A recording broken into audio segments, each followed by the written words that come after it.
Alright, and a quick lamination overview. Looks pretty good. Maybe a hair. No, this side, this whole edge looks fine. The tail here looks like I'm a smidge high. Again, this whole edge looks okay. And we'll check out the bottom edge, because I think that one definitely had some more lifting. Yeah, and I saw that when I was setting it up and decided just to leave it for the time being. Yeah, so it looks like the back 3 inches here have a bit of a, aren't perfect. And interestingly, the panel does have some curvature to its whole length. I mean, I'm definitely not, this is just a folding plastic table, so, but, definitely have to be careful with that. And we're upside down. Great. I hope that whole clip wasn't upside down. Alright, so grab a cinder block, got a little brick edge to our yard here, and I've just got an inch, might be generous, I'd call that 3/4, and then maybe a little too much over here. I'll slide this out. There we go. Yeah. Cool, and I'll set up the camera and stand in the middle. So I will step right onto the middle here. Oh man. It's pretty good. I know Ruff had said, a 4-inch wide panel would be plenty. But I went 8 inches because that's what I had already made, so no shocker there. And if this survives, or even if it breaks, I'll try bouncing up and down on it here.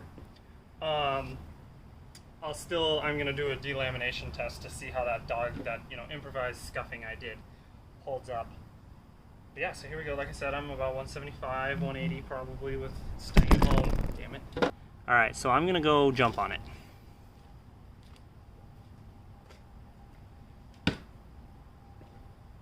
Alright, so this is a pretty light jump.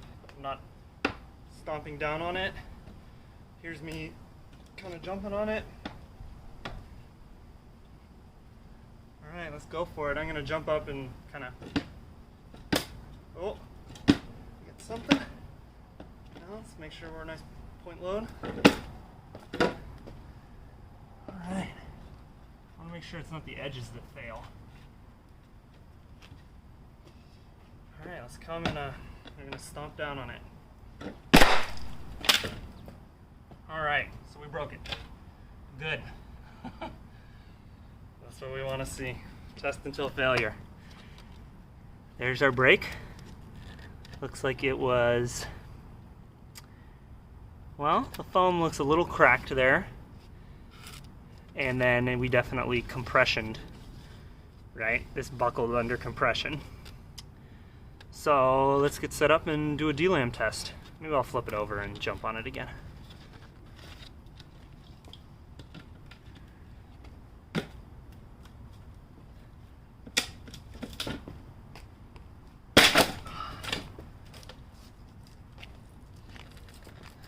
There we go.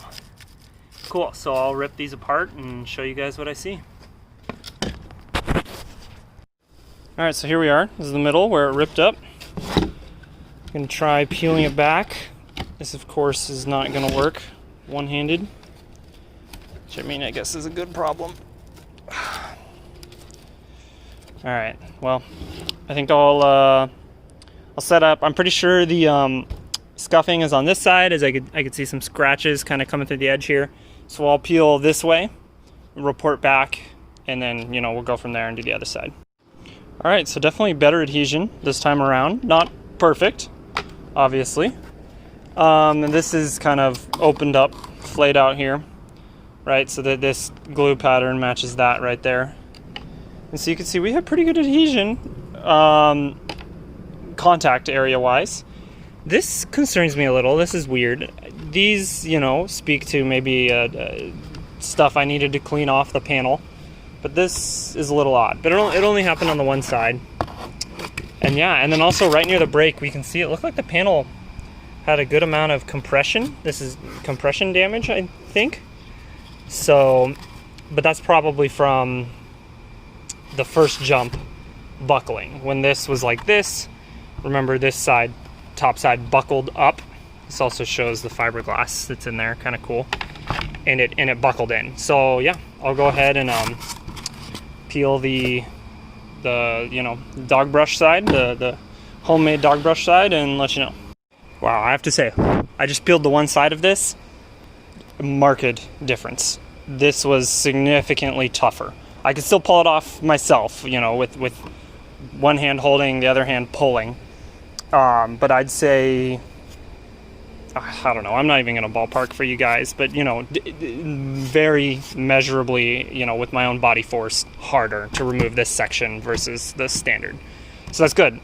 And you could see, the surface area, right, we're pulling up. And if this foam's rated at, well, they rate it in compressive strength, 40 PSI compressive, so you can guess the tensile is somewhat around there. So if you're engaging with more surface area, that is more pulling strength, right? I mean, at least that makes sense to me. Maybe I'm wrong.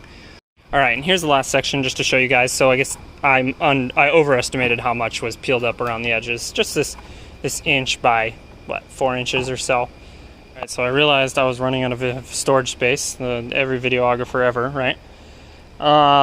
Yeah, so the adhesion looked good on this side. And just some thoughts, I found and linked in the forum a document about Dow's commercial offerings for these type of panels. Dow is the other big manufacturer. This is Owings Corning, who makes the Foamular brand. And they talk about using polyurethane. And they say they only use epoxy and heat set polyurethane in special cases. So I'm interested to try the polyurethane. I've seen from Styromax, the company out of Australia, what they use, but I can't seem to get that here in the United States. So I'm kind of looking out for different polyurethane glues.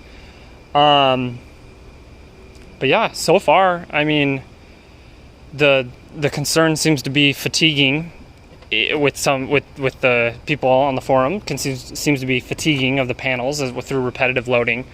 But I'm gonna have a full 3/16 aluminum exoskeleton on a probably 3/16 or 1/4 inch thick aluminum square tube wall subframe.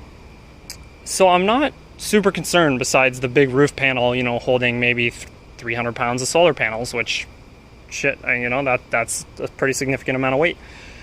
But yeah, so I'll keep testing. I also got some pour foam from my brother. I'm really interested about setting up two pieces of the FRP, 2 inches apart. I have a 3D printer, so I'll make a little holder for it and then just pour in the pour foam and see how that fills up, see how its bond is and its rigidity. I think it's a 2-pound pour foam, which might have 60 PSI. I'll have to double check. Maybe it's 40. And the other thing to note in that Dow document talking about the uses of these panels, they kind of say, for truck bodies, like big reefer trucks, the refrigerated trucks, they say, hey, these are the panels we recommend. And once you convert the units from SI units to American folk units, it's 43 PSI, or the panels that the XPS panels they're recommending for trucks. And so, I mean, hey, 40 PSI, that's pretty damn close. And so I guess I'm not sure the framing spacing, how big a span is for a given panel, but yeah, I'm very hopeful that, this is going well. So, and my adhesion's a lot better. I'm definitely interested in doing a vacuum table like Sawtooth Unlimited. I think that's a great way to get even pressure. And I hope to be able to avoid some of the issues he had, because this Foamular 400 that I have is very flat. It's nice. It's not planed, but it's definitely flatter than the 250. So yeah, so I'm hopeful I'll get a video up here whenever I decide what my next test will be. Probably be the pour foam. Probably try and do it tomorrow or something. We'll see how my evenings look. All right, thanks for checking this out.